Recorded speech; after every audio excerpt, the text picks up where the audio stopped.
Hi, if you're new here, my name is Janelle and I run a cross-stitch design business called Wistful.bird cross stitch. I had an idea for a new pattern the other day, so I wanted to walk you through my process for creating new designs. A lot of my designs have a repeating pattern as the background. I'll show you a couple of examples. I have a bee that has a honeycomb background.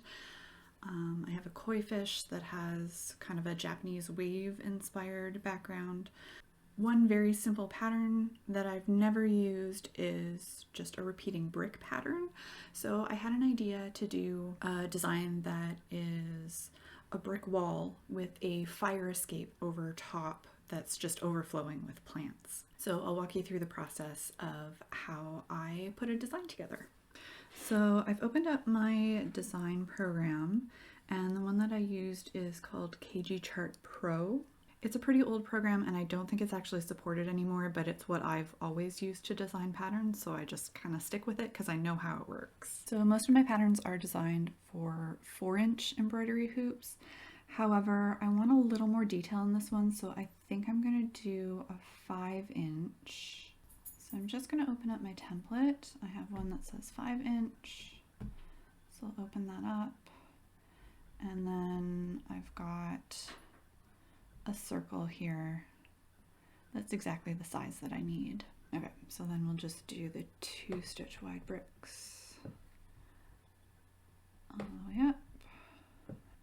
So a lot of my design process is just kind of trial and error. I have sort of a general idea in my mind, and then I just kind of play around with it in the program to see what works and what doesn't, and just adjust as I go. Because sometimes it translates really well and other times it doesn't. So I just kind of get in and play. And then sometimes I have to work around a cat. Okay, so for the next row, or for the alternating rows, I'm just going to go in the middle of the bricks I've already made. It's a little easier having to count it out.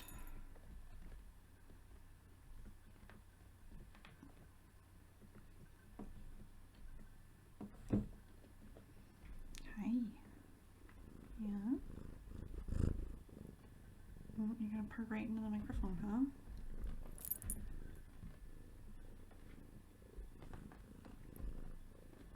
Hello.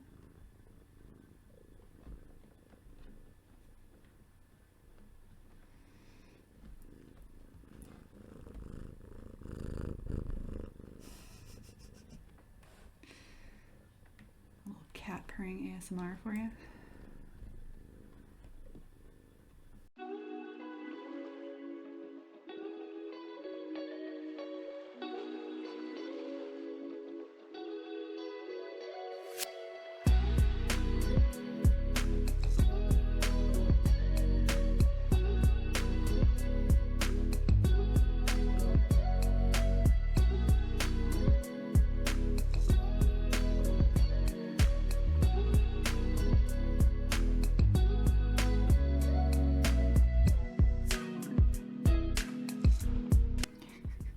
To give you an idea of my working conditions here.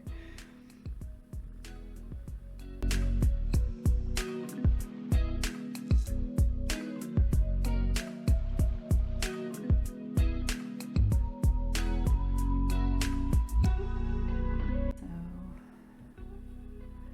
that's the outline done, and then I'm gonna fill this in with a few different colors, and I haven't completely decided what color range I'm gonna go with. I don't know that I want it to be super dark, but I don't want it to be orangey either. I was thinking of doing more of like a beigey brick. I might do the grout a little lighter. Mortar, not grout.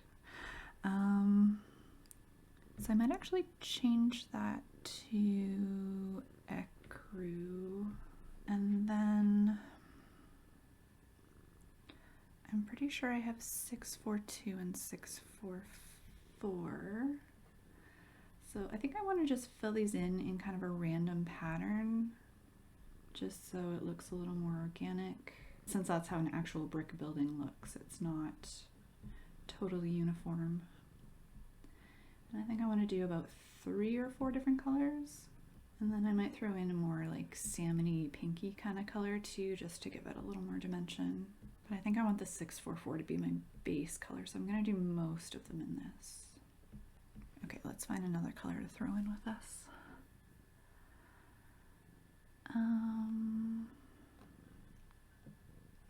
Actually, let's go some of this kind of more like warm brown color.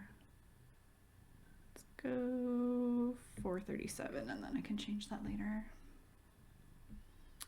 And then I'll maybe do one more. I'll try this 739. Yeah, that works. And what I'll often do is, Stella, can you move your head out of the way, please? After I finish making a pattern, I'll pull the actual embroidery floss and take a look at the colors and make sure that they all work together.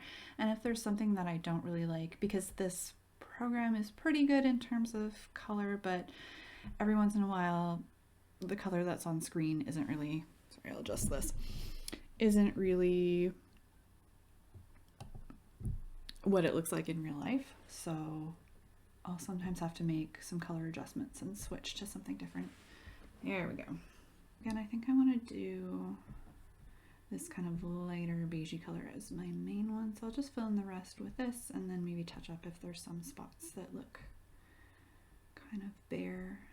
Put in a couple more of the other colors. So far this is looking good though. What I really should have done is just put down the base color and drawn the mortar over it, because this gets a little tedious filling in all these little spaces. So it's looking not too bad, but I think I'm going to throw in a few more of the darker beige just around the edges, just trying to get a more even distribution of it. I think that's pretty good, so save that. Alright, so I just looked over my screen record footage and it didn't work. So I'm gonna just move forward from here and hopefully I can cobble something together. So at this point I've got the brick background finished and I'm gonna open another file. So again, I'm just gonna open the template that I had brought up before. So again, just the 5-inch template. And I like to do my background pattern in one file and the design that's going over top of it in a separate file, just in case I need to make changes to one or the other. It's just easier to do it that way than to try to work around, if I'm making changes in the background, to work around what I've kind of layered on top of it.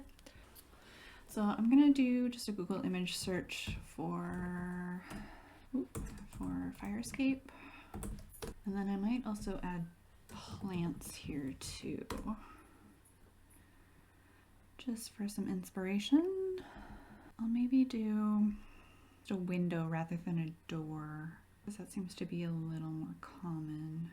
So for the most part, it looks like fire escapes are like a wrought iron, so more of like a black color, but it's not black, it's more of like a dark gray. I'm gonna choose a dark gray color. Maybe go this $37.99. I don't know if I actually have that one, but I can change that later.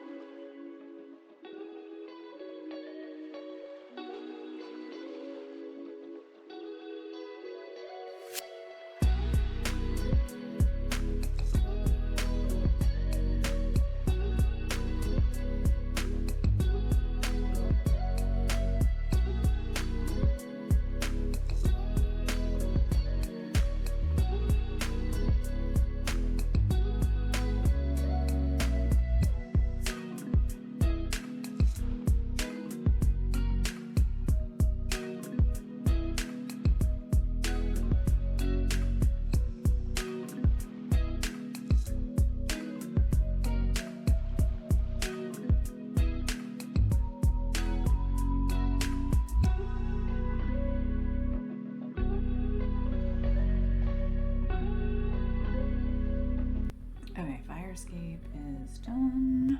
And then, what color was I using? I'm gonna go 434 for windows.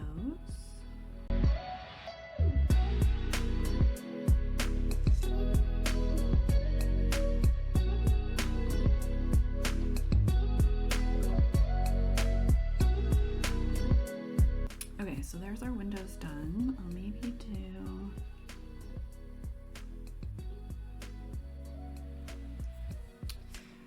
okay, so we got our fire escape, we've got our windows. Now we need plants. And actually, I will need to fill in the windows as well because I'm going to copy this over and paste it on top of my brick. So I don't want the brick pattern to show through the windows. And I think I'd like to do a bit of a reflective surface or mimic it somehow. So I want kind of like a bluish silvery color. I'll maybe do one. No, I want it to be pretty light. We'll do 762. And actually, I'll maybe do one a little darker, just so it looks like it's open.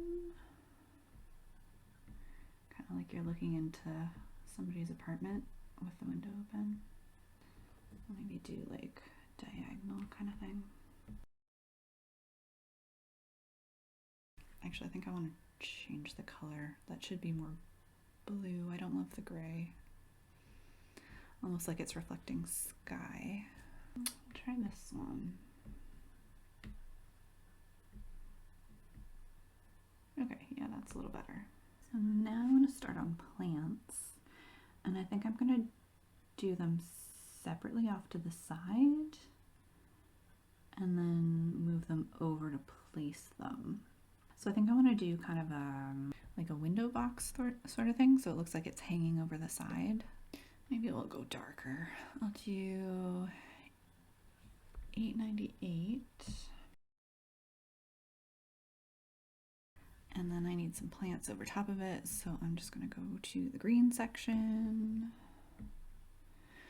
And I'll start with 912. I'll just do this little spiky guy.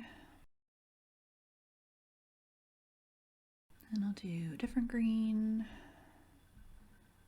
And do kind of like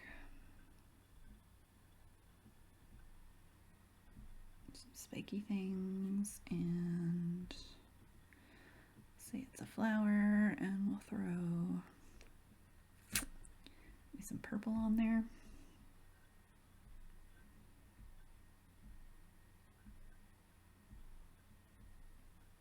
It looks like a fork.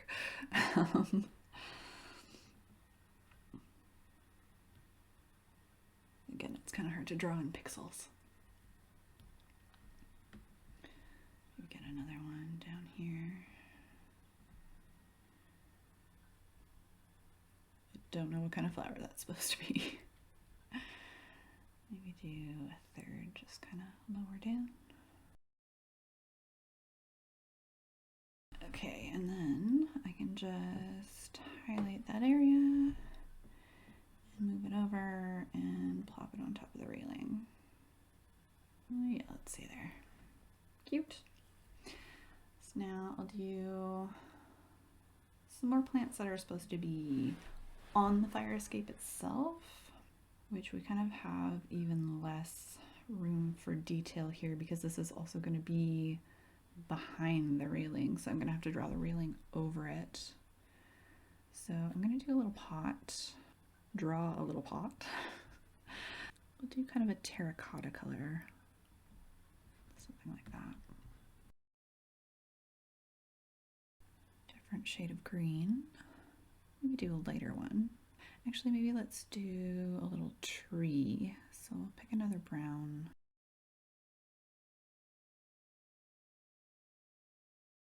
This might be kind of a sad looking tree, but that's okay. Maybe this person isn't a very good gardener. There we go, cute little tree.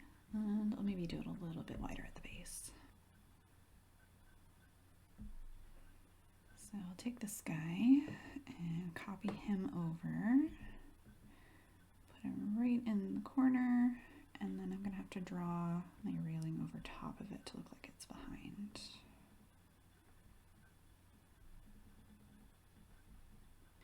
I am actually gonna make this pot a little wider just so it doesn't look too weird. I think I'm actually gonna add another gray in the window too. Which color did I use here? 414. I'll do 317 and just do kind of a random shape here just so it looks like there's some shadows. It's like somebody's couch is back there or something. Okay, at this point I'm kind of curious to see how this is going to look on top of the brick. So what I'm going to do is just grab this, copy it, and then open my file that has the brick in the background and paste it on top. Okay, I'm going to save this as a separate file just so that I still have my fire escape and my brick pattern separate, and then I can make changes and redo if I need to. So then normally the last thing I do is go in and I'll just remove the black outline because that's not actually part of the pattern.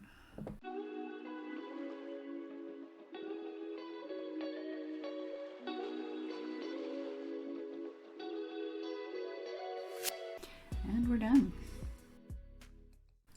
So at this point what I'm going to do is just pull all of the colors that I have in my pattern, and if I find that some of them don't really work or aren't exactly what I thought they were, I'll find an alternative. I'll switch that out in my pattern file and then I'll start stitching. I like to stitch up a sample of each of my designs just so that I have something actually tangible to photograph, and then I use the photographs to use on the covers of my kits, and then also I have photographs for my Etsy listings as well. So from there I'll take the pattern file and I'll create a PDF so that I have a digital pattern that I can sell as well. And then for the kits I will take my pattern file and I'll look at how many stitches I have of each color, and I'll use that to determine how much embroidery floss I need to include in the kits, and then I'll put those together. So I hope this has been informative. I had some technical issues and the video is a little bit all over the place. I often have to work around a cat, so that adds another challenge as well. But if you did enjoy the video, if you found this interesting, please leave the video a like. Please hit the subscribe button. I would like to do more of these kind of behind the scenes, how I run my business kind of thing. So if you're interested in that, please let me know in the comments if there's any aspects of running a small business that you would like to know more about, or at least how I run my small business. Please feel free to leave any questions in the comments below, and I'll try my best to answer those and maybe address some of the things in future videos as well. So once again, thanks so much for watching. I hope I see you again soon. Bye.